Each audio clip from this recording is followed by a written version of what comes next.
आज हम class 10th की फिजिक्स में प्रकाश के अपवर्तन में क्रांतिक कोण और पूर्ण आंतरिक परावर्तन के बारे में बताएंगे। तो सबसे पहले अपवर्तन, रिफ्रैक्शन ऑफ लाइट, प्रकाश का अपवर्तन क्या है पढ़ाया जा चुका है।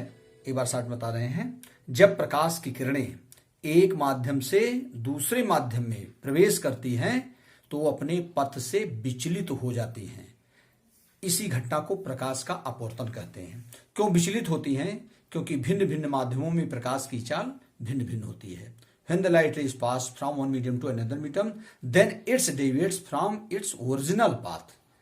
This phenomenon is called refraction of light. ये माध्यम हमारा है, ये पहला माध्यम है और ये दूसरा माध्यम है। अब इसमें जब प्रकाश की किरणें चलेंगी, जैसे प्रकाश रेज चल रही है, ये हमारा पहला माध्यम है। अब जरा ध्यान दीजिए। और ये दूसरा माध्यम है। तो जबकि तुमको बताया गया है प्रकाश एक सीधी रेखा में चलता है, लेकिन प्रकाश की किरणें अपने पथ से थोड़ा सा डेविएट हो जाती हैं।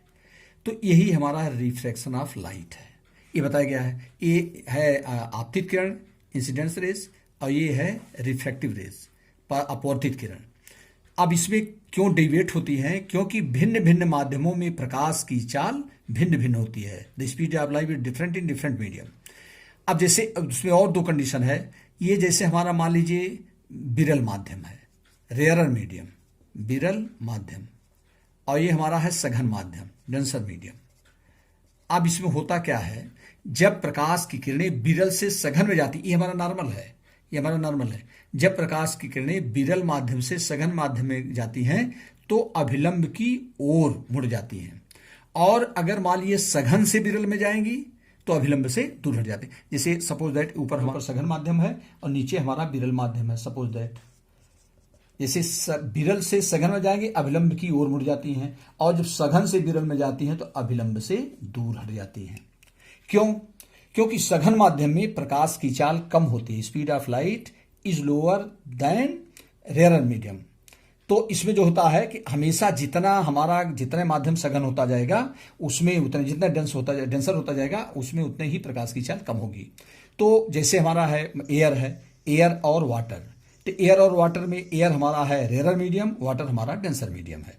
तो जब जब रेज जो है एयर से वाटर में जाएंगी तो अभिलंब की तरफ मुड़ जाएंगी, या वाटर से जब एयर में जाएंगी तो दूर हट जाएंगी।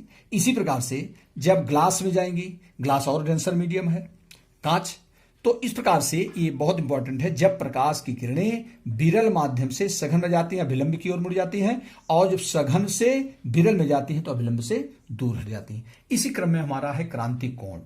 क्रांतिक कोण में क्या होता है, जब प्रकाश की किरणें, जैसे ये हमारा है ऊपर है सघन माध्यम, सघन माध्यम हमेशा क्रांतिक कोण, क्रिटिकल एंगल हमेशा सघन माध्यम बनता है। ये हमारा सघन माध्यम है और नीचे हमारा है विरल माध्यम। अब जरा ध्यान दीजिए।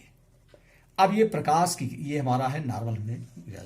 अब ये प्रकाश की किरण, ये आपतित किरण है, ये चल रही है सघन माध्यम से विरल, तो ये अभिलंब से दूर हट जाएगी, ये अभिलंब से दूर हट जाएगी। थोड़ा और मान लीजिए हम इसको एंगल ऑफ इंसिडेंस को और बढ़ा दें तो और दूर हटेगी, ये रेज हमारी और दूर हटेगी। जितने इसको बढ़ा देंगे ये आ गई, तो ये हमारी यहाँ पे आ गई। अब अगर मान लीजिए और बढ़ाएंगे तो उसी माध्यम में, तो अब ये हमारा जो होता है, चूंकि नॉर्मल और रिफ्लेक्टिव रेज, अपवर्तित किरण के बीच जो एंगल बनता है, इसी को एंगल ऑफ रिफ्रैक्शन कहते हैं। तो इसमें एंगल ऑफ रिफ्रैक्शन हमारा हो गया 90 डिग्री। कितना हो गया? 90 डिग्री। तो इसके 90 डिग्री में जो एंगल ऑफ इंसिडेंस है, ये आपतन कोण का जो मान है, इसी को हम क्रिटिकल एंगल कहते हैं। माध्यम, जिस माध्यम से प्रकाश चल रहा है। तो इसको फिर से सुन लीजिए। जब सघन माध्यम से विरल माध्यम में किरणें जाएंगी तो अभिलंब से दूर हटती जाएंगी। तो जैसे जैसे हम आपतन कोण का मान बढ़ाते जाएंगे, जैसे पहले इतना था, फिर बाद में और बढ़ा दिए और रिफ्लेक्ट हो जाएगी, और बढ़ाए और रिफ्लेक्ट हो जाएगी। तो एक ऐसी कंडीशन आएगी, ये हमारा जो विरल माध्यम में ये एंगल हमारा 90 डिग्री आ जाएगा। इसके 90 डिग्री होने में ये सघन माध्यम में ये जो हमारा एंगल ऑफ इंसिडेंस बनेगा, इसी को कहते हैं हम क्रिटिकल एंगल। यही हमारा क्रिटिकल एंगल है। अब इसको डिफाइन कैसे करते हैं? सघन, हमेशा क्रिटिकल एंगल हमारा डेंसर मीडियम में ही बनता है, सघन माध्यम बनता है। सघन माध्यम में बना हुआ आपतन कोण, इसकी डिफिनेशन जो क्रिटिकल है, सघन माध्यम में बना हुआ आपतन कोण जिसके सापेक्ष विरल माध्यम में संगत अपवर्तन कोण का मान 90 अंश हो जाता है तो इस कोण को हम क्रांतिक कोण कहते हैं। क्रांतिक कोण हमेशा किस माध्यम में बनता है? सघन में। सघन माध्यम में बना वह अपतन कोण जिसके सापेक्ष विरल माध्यम में संगत अपवर्तन कोण का मान 90 अंश हो जाता है, इसी को हम कहते हैं क्रांतिक कोण। इसको C से प्रदर्शित करते हैं। और अब इस सघन माध्यम का अपवर्तनांक n बराबर, अगर एक किसी से हमारा जो सघन माध्यम में अगर क्रांतिक कोण अगर C है तो माध्यम का अपवर्तनांक n बराबर होता है, माध्यम का अपवर्तनांक n बराबर होता है 1/sin C। n बराबर होता है 1/sin C। ये C जो हमारा है क्रिटिकल एंगल, C है क्रांतिक कोण, C हमारा क्या है? क्रांतिक कोण। अब क्यों होता है? क्योंकि अपवर्तनांक n, जैसे सघन माध्यम का अपवर्तनांक, तो यहां पर हमारा हो जाएगा एक माध्यम के सापेक्ष दूसरे माध्यम का अपवर्तनांक बराबर हो जाएगा पहले माध्यम में प्रकाश की चाल sin I बटे sin R। तो ये जो n हमारा होगा तो सघन माध्यम के सापेक्ष विरल माध्यम का अपवर्तनांक n बराबर होता है, स्नेल के नियम से n बराबर होता है sin I/sin R। अब जरा ध्यान दीजिए, तो ये हमारा जो होगा, चूंकि हम विरल के इस सघन माध्यम का अपवर्तनांक निकाल रहे हैं विरल के सापेक्ष संबंध में, तो यहां पर हो जाएगा हमारा हो जाएगा I, तो n बराबर हो जाएगा sin 90। ये इसके सापेक्ष इसको निकालें तो ये sin 90 हो गया, और ये हमारा हो गया sin C, ये जो हमारा हो जाएगा बटे हो जाएगा sin C। तो n बराबर हो जाएगा sin 90 वैल्यू होता 1, तो 1/sin C, या n बराबर हो जाएगा cosec C, n बराबर हो जाएगा cosec C। ये हमारा है किसी माध्यम में अगर क्रांतिक कोण का मान मालूम है तो उस माध्यम का अपवर्तनांक रिफ्रैक्टिव इंडेक्स हम निकाल सकते हैं। तो यह है अपवर्तनांक और क्रांतिक कोण में संबंध, चाहे इसको लिखो और चाहे इसको लिखो। क्योंकि अपवर्तनांक कैसे आए? ये हमारा क्रांतिक कोण हो गया। अब हम अगर सघन माध्यम का अपवर्तनांक निकाल रहे हैं तो इस माध्यम के सापेक्ष का निकाल रहे हैं, तो यह अपवर्तनांक n बराबर होता है पहले माध्यम में प्रकाश की चाल बटे दूसरे माध्यम प्रकाश की चाल, तो sin I बटे sin R। तो sin I का मान कितना हो गया? 90 डिग्री, और ये हमारा sin, इसके रेफरेंस में ये एंगल कितना है? sin C। तो ये हो जाएगा n बराबर sin I बटे sin R स्नेल के नियम से, तो n बराबर sin 90/sin C। sin 90 value होता है sin 90 = 1, तो देयरफॉर n = 1/sin C और n = cosec C। ये हमारा हो गया अपवर्तनांक और क्रांतिक कोण में संबंध। अब जरा ध्यान दो, अब पूर्ण आंतरिक परावर्तन, टोटल इंटरनल रिफ्लेक्शन, ये क्या होता है इसके बारे में जरा समझो। जरा फिगर पर ध्यान दो कि अगर ये सघन माध्यम में क्रांतिक कोण हमारे यहां तक बन गया, इसके लिए को एंगल हमारा 90 आ गया। चूंकि मैंने बताया जैसे ये है थोड़ा रिफ्लेक्ट हुआ, और बढ़ा दिए और ये रिफ्लेक्ट हो गया, और बढ़ा दिए अब ये हो गया। अब ये पहले माध्यम में मैक्सिमम ही हो गया 90 डिग्री। अगर मान लीजिए हम इसको और बढ़ा दें, सपोज दैट इसको अगर हम और बढ़ा दें, अब कहां किरणें जाएंगी? 90 तक होगा। अब ये किरणें इसी माध्यम में पुनः वापस लौटने लगेंगी।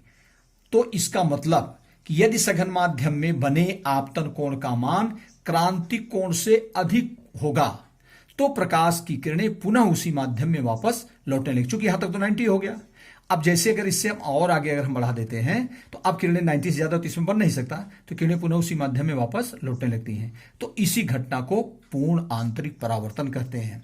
क्या है पूर्ण आंतरिक परावर्तन? जब सघन माध्यम में बने आपतन कोण का मान क्रांतिक कोण से अधिक होने लगता है। क्रांतिक कोण तक तो 90 रहेगा, अब जैसे इसको और बढ़ाएंगे, जब सघन माध्यम में बने आपतन कोण का मान क्रांतिक कोण से अधिक होने लगता है तो प्रकाश की किरणें पुनः उसी माध्यम में वापस लौटने लगती हैं। इसी घटना को हम पूर्ण आंतरिक परावर्तन कहते हैं।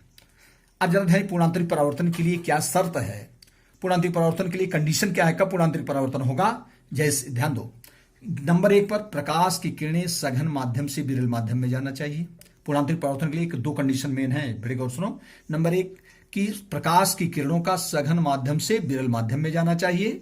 नंबर 1 माने प्रकाश की किरणें डेंसर मीडियम से रेयरर में जाएं। और दूसरी कंडीशन यह है कि ये सघन माध्यम में बने आपतन कोण का मान क्रांतिक कोण से अधिक होना चाहिए। क्रांतिक कोण तक 90 होगा, और जैसे इससे अधिक हम इसको बढ़ाएंगे तभी किरणें रिफ्लेक्ट होंगी। तो यही कंडीशन है कि आपतन कोण का मान क्रांतिक कोण से अधिक होना चाहिए। तो 2 कंडीशन है। नंबर 1 प्रकाश किरणों का सघन माध्यम से विरल माध्यम में जाना चाहिए। नंबर 2 सघन माध्यम में बने आपतन कोण का मान क्रांतिक कोण से अधिक होना चाहिए, तभी पूर्ण आंतरिक परावर्तन होगा। जैसे हीरे का चमकदार दिखाई देना, तारों का टिमटिमाना, रेगिस्तान की मरीचिका आदि, ये सब पूर्ण आंतरिक परावर्तन के उदाहरण हैं। Thank you.